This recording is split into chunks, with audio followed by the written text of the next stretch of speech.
Mecanismo de las reacciones químicas. ¿Qué es esto? Pues es cuando nos planteamos cómo funciona, cómo se da una reacción química, lo vamos a explicar como en pasitos más pequeños, ¿vale? El mecanismo de una reacción se define como la secuencia de pasos elementales que dan lugar a la formación de productos. Es decir, que si yo, por ejemplo, estoy hablando de que tengo esta reacción, ¿vale? La de el monóxido de dinitrógeno para dar nitrógeno y oxígeno. Esta es la reacción de verdad. Yo la puedo separar en reacciones, en pasitos más simples, como por ejemplo que el monóxido de dinitrógeno se separa en nitrógeno y oxígeno atómico, que esto realmente sabemos que el oxígeno atómico no es una especie que exista en la naturaleza, tiene que ser, por lo menos en la Tierra, es diatómico.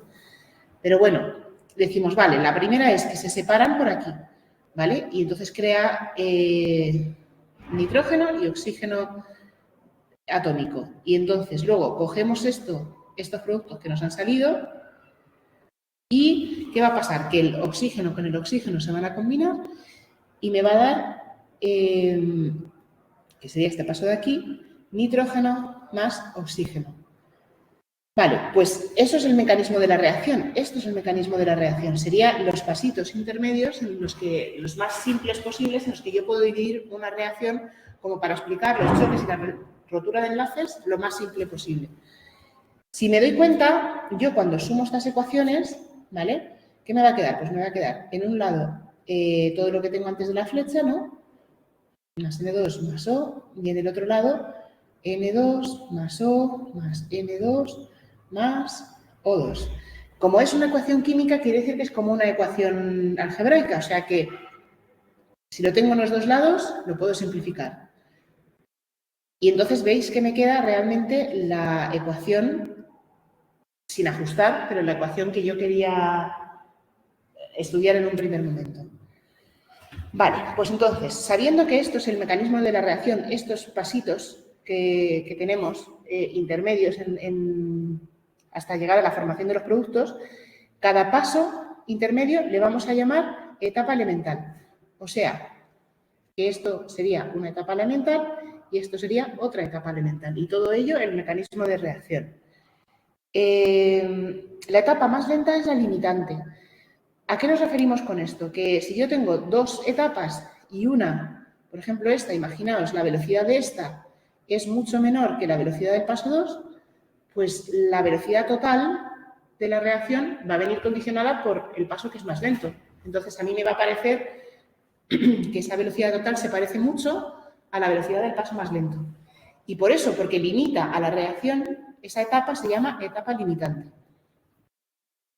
Luego, ¿qué más cosas tenemos en el mecanismo de reacción?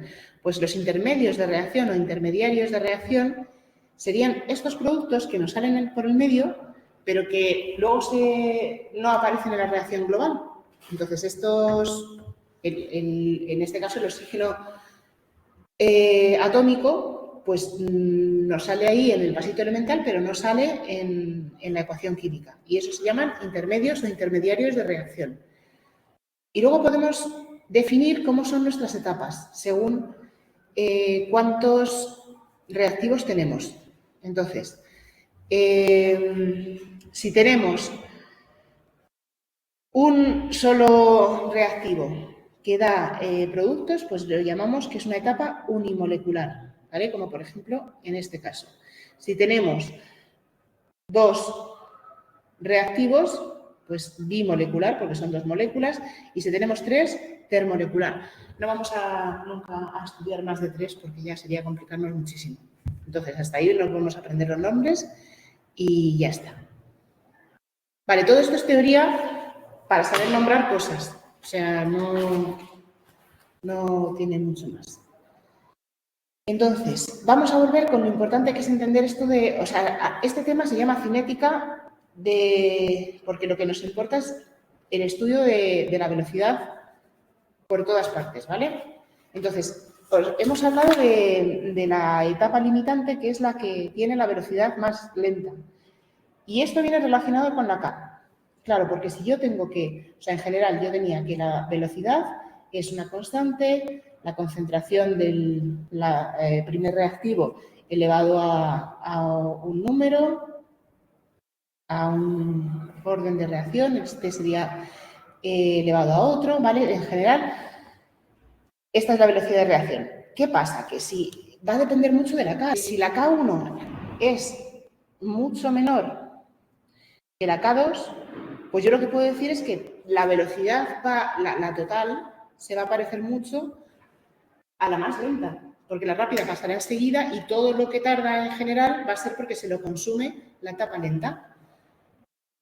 Por eso no coinciden, o sea, cuando hablamos en las etapas elementales, estas etapas elementales, sí que los coeficientes estequiométricos son los exponentes a los que elevamos en la ecuación. En las etapas elementales sí que coincide.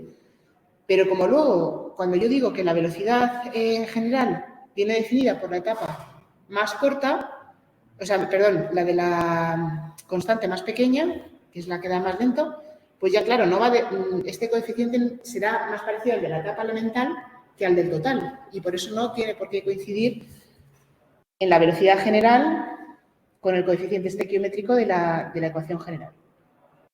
Vale, más conceptos. Tenemos, y lo vamos a ver este curso porque lo vamos a estudiar muchísimo, etapas reversibles. Eso quiere decir etapas que pueden ir en un sentido y en otro. O sea, yo puedo formar un producto y ese producto a la vez se puede descomponer otra vez en sus reactivos originales. Esto se expresa con estas dos flechitas y lo que quiere decir es que está en equilibrio. En general, hasta ahora habíamos visto ecuaciones que son de A que pasa a B y yo parto de que tengo el 100% de A y al final yo tengo el 100% de B y nada de A. Eso es lo que habíamos estudiado hasta ahora, que la reacción se convierte todo el reactivo en producto. Pero hay muchas ecuaciones en las que, bueno, reacciones químicas en las que el B está también pasando continuamente, hace la reacción inversa bastante fácil. Y esto es cuando estamos en equilibrio. Son etapas reversibles. Puedes ir fácilmente de un lado para el otro y al revés. Etapas paralelas, pues que sería que ocurren a la vez, ¿vale? Varias etapas estas elementales que ocurren a la vez, reacciones en cadena, que ya llegan a ser explosivas, que es como que cada paso siguiente es más rápido que el anterior y entonces al final se te sale de madre como en las reacciones nucleares. Pero a mí lo que más me importa ahora mismo es esto, ¿vale? El concepto de etapa limitante, por qué se llama así y que está asociada con las Ks. Y luego lo del concepto de que hay etapas que son reversibles, ¿vale? Sí. ¿Factores que influyen en la velocidad de reacción? Pues, en general, influye la concentración de los reactivos. Claro, en general, porque, a ver, en la velocidad vemos que en general la fórmula depende de la concentración de los reactivos. O sea, depende de la concentración de A y de la concentración de B y de la concentración de C si la tuviera, ¿vale? En general, depende de la concentración. Yo, por ejemplo, cuando quiero quitar una mancha con lejía y no se quita la primera, ¿qué hago? Echo más lejía. Porque en general la descomposición de lo que ha causado la mancha va más rápido si yo echo algo más concentrado, si echo más producto. Y tiene lógica porque dice, si yo tengo más concentración, tengo más moléculas chocando entre ellas. Y si hay más choques, más probabilidad hay de que esos choques sean eficaces y, por tanto, de que se produzca más rápido la formación de productos. O sea, que sí que tiene lógica. Pero, ¿siempre es así? No. Porque nos acordamos que hay un tipo de reacciones que son las de orden cero, donde la velocidad es constante. Por ejemplo, esta, la descomposición del amoníaco, no depende de la cantidad de amoníaco que tú le pongas. Entonces, ¿es así siempre? En general sí, parece que tiene lógica, pero hay reacciones en los que no depende de la concentración.